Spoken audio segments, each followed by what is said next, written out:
주로 적과 근접하여 작전 및 전술을 구사하던 과거 전투 양상과는 달리 현대전은 화력이 우세한 측이 절대적으로 유리하며 장거리 정밀 타격 기술의 발달로 미래로 갈수록 화력의 중요성은 더욱 커지고 있다. 특히 북한의 장사정포 전력과 대치 중인 우리 군에게 포병 화력은 전면전 상황시 대화력전에 매우 중요하다. 그러나 포병 전력 중에서 핵심이라 할 수 있는 K9 자주포의 14차 전력화 이후 국내 자주포 기술이 답보 상태인 것이 현실이다. 북한의 대남 전면전 전력 북한은 핵, 미사일, 방사포, 특수부대 등 비대칭 전력으로 초반 기선을 제압한 후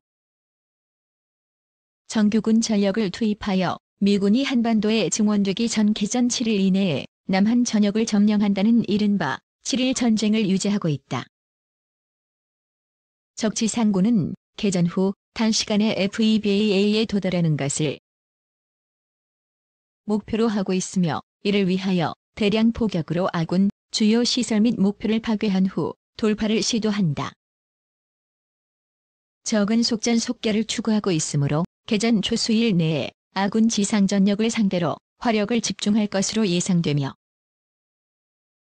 해군은 제해권 장악, 공군은 대화력전, 중심 지역 타격 임무에 주력해야 하므로 순수 지상군 화력만으로 적이 주력을 방어해야 한다.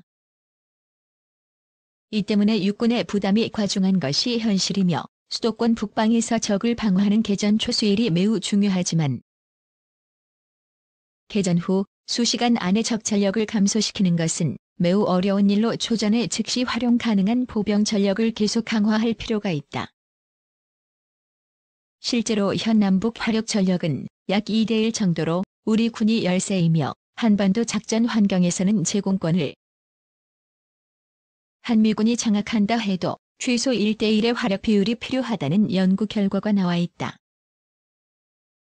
우리 군은 포병 화력 강화에 매우 적극적이며 실제로도 투자가 많은 편인데 그 이유로는 한반도의 지역 및 전장 특성과 한정된 국방 예산 및 차원으로 최적의 효과를 낼 수 있다. 한반도는 군사분 개선에서 서울까지 거리가 40여 킬로미터에 불과하여 전투 중심이 짧으며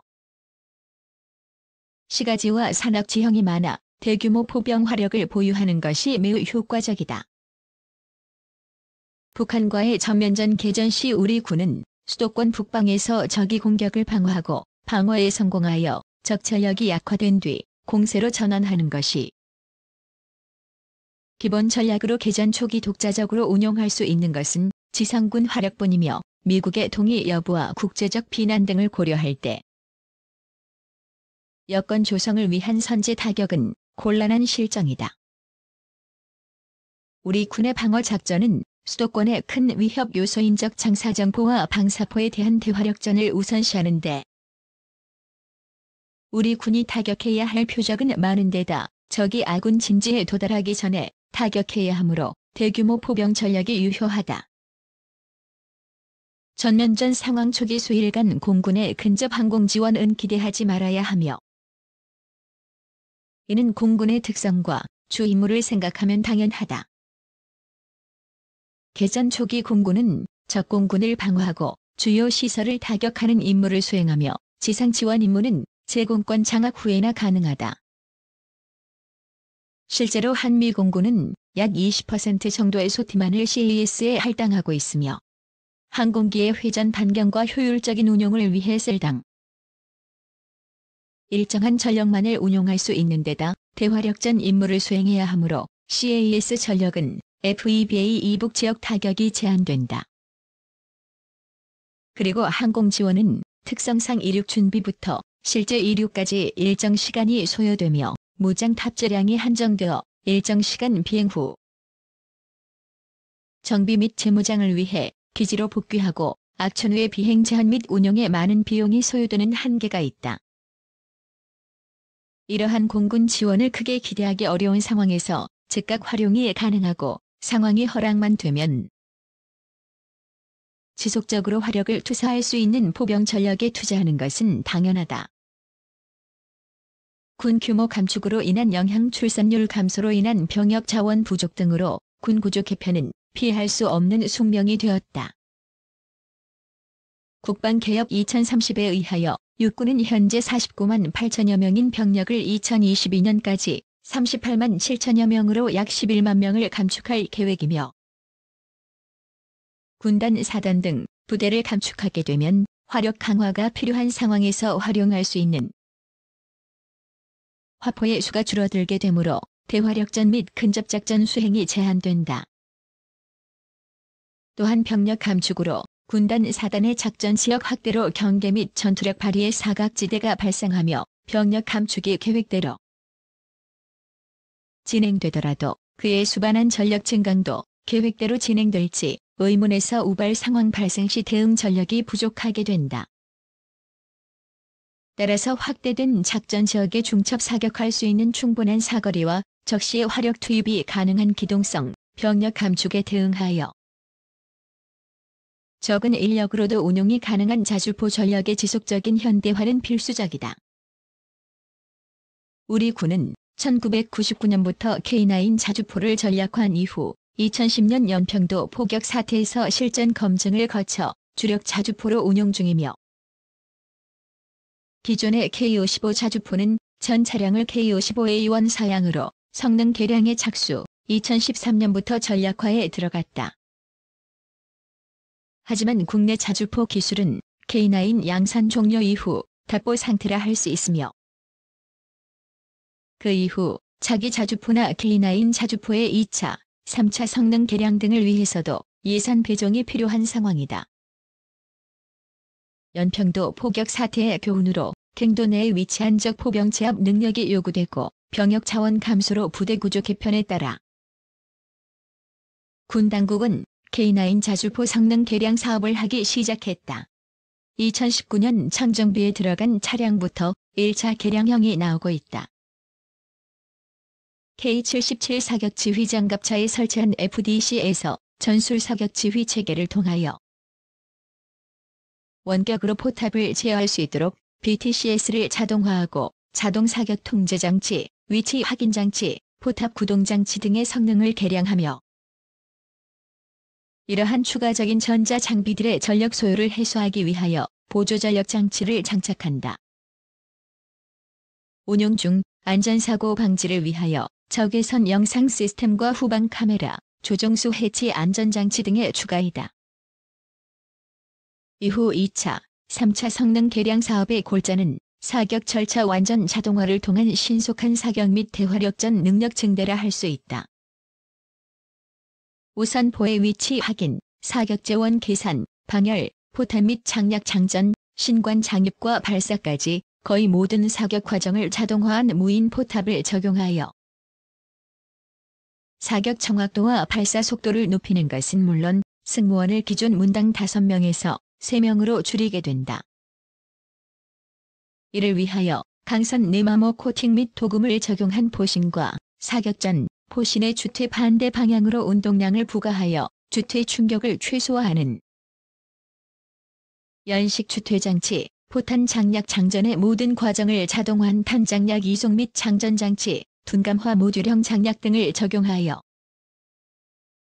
현재 3분당 최대 발사 속도 6에서 8발에서 1분당 10발 정도로 발사 속도를 높이는 것이다.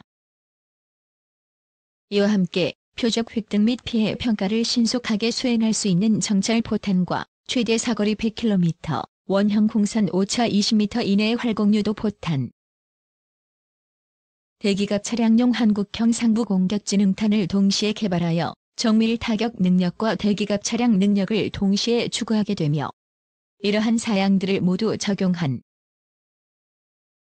K9 자주포 2차, 3차 개량형의 전투력은 기존의 K9 자주포에 비해 약 3배 정도 향상될 것으로 예상된다. K9 자주포 전략화 이후 국외 자주포 기술엔 사격 절차, 특히 송탄 장전 과정을 자동화하고 추진 장약은 단위 모듈화 및 둔감화하며 네트워크화된 사격 지휘 체계를 통하여 활용 영역을 넓히는 추세로 연구 개발이 진행 중이다. 이러한 국외 자주포 기술 연구 개발 및 발전 추세에 비해 국내 자주포 분야는 기본적인 로드맵이 이제서야 정립되었다. 다행히도 국방과학연구소는 2016년부터 2021년까지 72억 원을 투자하여 고반응 화포 자동화 기술을 개발하고 있다. 또한 2016년부터 2019년까지 각각 26억 29억 원을 투자하여 둔감화 단위 모듈형 장력 포신 마모 수명 증대 기술 역시 각각 개발하기로 하여 K9 자주포 전략화 이후 사실상 단절되었던 자주포 관련 기술 연구 개발이 다시 활기를 띠었다. 북한의 장사정포와 같은 광범위한 위협에 대응해야 하는 우리 군에게 대규모 포병 화력은 가장 효율적인 대응 수단이다. 단기간에 증강이 어렵고 미군의 지원을 기대해야 하는 해공군 전력은 북한과의 전면전 상황에서 가장 중요한 개전 초수 일간 투입이 제한된다는 점을 고려할 때 그 기간 동안의 순수 지상군 화력으로만 적을 방어해야 하며 이를 위해서도 포병 전력은 매우 중요하다.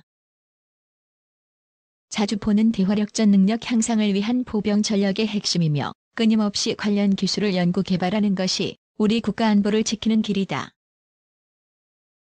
세계 최초 자동화 탄약 보급 장갑차 K10, 뛰어난 성능. K10이 나오기 전까지 탄약을 운반하고 자주포에 장전하는 임무는 트럭과 사람 손으로 하는 게 기본이었으나 K10이 등장함으로써 드디어 손이 아닌 기계로 보급 작업을 할 수 있게 되었습니다. 오늘은 국군의 세계 최초 자동화 탄약 보급 장갑차 K10에 대하여 알아보겠습니다. K10 탄약 보급 장갑차는 K9 자주포를 지원하기 위해 생산한 세계 최초의 자동화 탄약 운반용 장갑차입니다. K10 탄약 보급 장갑차는 K9 자주포와 짝을 이루는 장갑차로 발사 속도가 빨라 탄약 소모가 큰 K9 자주포의 원활한 전시 탄약 보급을 위해 개발되었습니다. 미국이나 유럽의 국가들은 대부분 자주포와 공동으로 작전할 수 있도록 자주포의 차대를 이용해 만들어진 탄약 운반차를 보유하고 있습니다. 하지만 오랫동안 육군은 K55나 K9 자주포에 대한 탄약 보급을 기존의 60트럭과 인력에 의존하고 있었습니다. 그런데 60트럭은 야지기동력이 떨어질 뿐만 아니라 이렇다 할 방어력이 없어 전장에서 운용에는 분명한 문제가 있었습니다. 탄의 적재 방법도 인력이 직접 40kg이 넘는 155mm M107 기본탄을 날라야 해서 전투 필요면에서도 상당한 문제가 제기되었습니다. 이러한 문제를 해결하고자 육군은 K9용 탄약 보급 장갑차에 대한 뜻을 내비쳤고 여기에 발맞춰 1998년 11월 삼성테크원이 부산대학교와 산하 공동연구를 통해 K9용 탄약 보급 장갑차에 대한 개념 연구를 시작하였습니다. 이후 2005년 6월 합참은 K10 탄약 보급 장갑차에 대한 전투 사용 판정을 내리게 되었습니다. K10 탄약 보급 장갑차는 차체 전면에 장비된 컨베이어 내장 탄약 적재 장치를 통해 차 내에 탑재된 104발의 각종 포탄과 504개의 모듈화된 장약을 신속하게 K9 자주포에 보급할 수 있습니다. 탄을 직접 공급하는 프로브식 탄약 적재 장치는 2개의 가동축을 통해 일정 범위 내에서 상, 하, 좌우로 움직일 수 있습니다.